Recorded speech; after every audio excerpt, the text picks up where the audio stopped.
Alors, M. Malik, le chômage, est-ce qu'il est perceptible? Est-ce que vous êtes d'accord avec notamment la définition de chômage qui a été donnée? Est-ce qu'on voit le chômage, notamment chez les jeunes?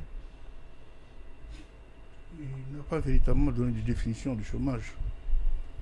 Il a caractérisé le chômage. D'accord, allez-y. Et on ne va pas se perdre dans ces définitions, c'est-à-dire au sens du BIT, au sens des différentes organisations internationales, parce que ces définitions ne sont pas opératoires dans notre pays, on va dire. Parce que votre question ne renvoie pas à la définition de chômage. Vous dites, est-ce que le chômage est perceptible dans notre pays?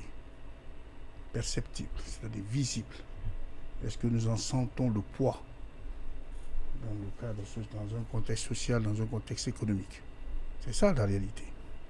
À ce sens, le chômage est bien perceptible dans notre pays, mais il est vaguement masqué par le fait que nous avons un système social, certes qui n'est pas assez formalisé, mais qui est ancré dans notre anthropologie depuis des temps, qui fait qu'il y a une sorte de parapluie solidaire, qui fait en sorte que la misère sociale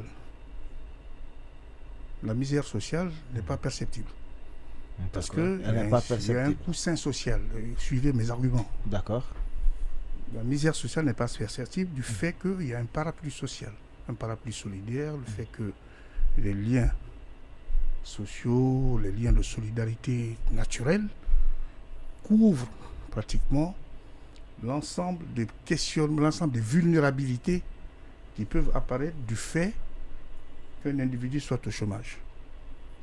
Sur le chômage lui-même, quand nous devons le caractériser de manière générale, après ce petit commentaire, notre économie, notre chômage suit un trend, on va dire, de stagnation séculaire. Stagnation séculaire parce que le chômage en Guinée, comme il le dit, est un chômage dit structurel. Dit structurel qui n'est pas né d'aujourd'hui. Les premiers moments de hausse significative de chômage l'ont été dans les années 86, au moment des programmes d'ajustement structurel, quand le premier employeur de l'État avait été obligé, on va dire, de dégraisser la moitié de son effectif. La fonction publique de l'époque passant de 100 000, pratiquement de moitié à 50 000. Nous avons suivi avec intérêt dans cette période les manifestations de ce qu'on appelait à l'époque des déflatés. Et depuis lors, notre système éducatif, qui était un laboratoire pour un futur emploi, cette promesse ne fut plus tenue. Parce que l'orientation libérale du pays a accentué ce phénomène. D'autant plus qu'il y a une étude faite par, je crois, l'Agence guinéenne de promotion de l'emploi, je crois que c'était dans les années 2016 par là. Ils ont essayé d'estimer le nombre d'emplois créés, c'est-à-dire le nombre d'insertions de jeunes sortis de nos différentes écoles de formation dans le système économique. Le chiffre qui a été avancé est plus alarmant, on parle de 62%.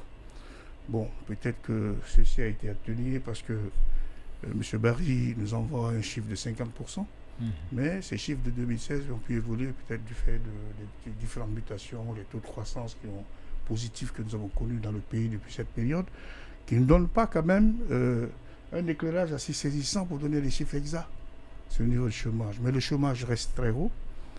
L'insertion des jeunes sortis de nos formations universitaires et professionnelles reste beaucoup problématique dans le système économique et social. Donc à ce sujet, je pense qu'il faudrait des vues novatrices et c'est l'objectif de cette émission et les questionnements, on pourrait les répondre.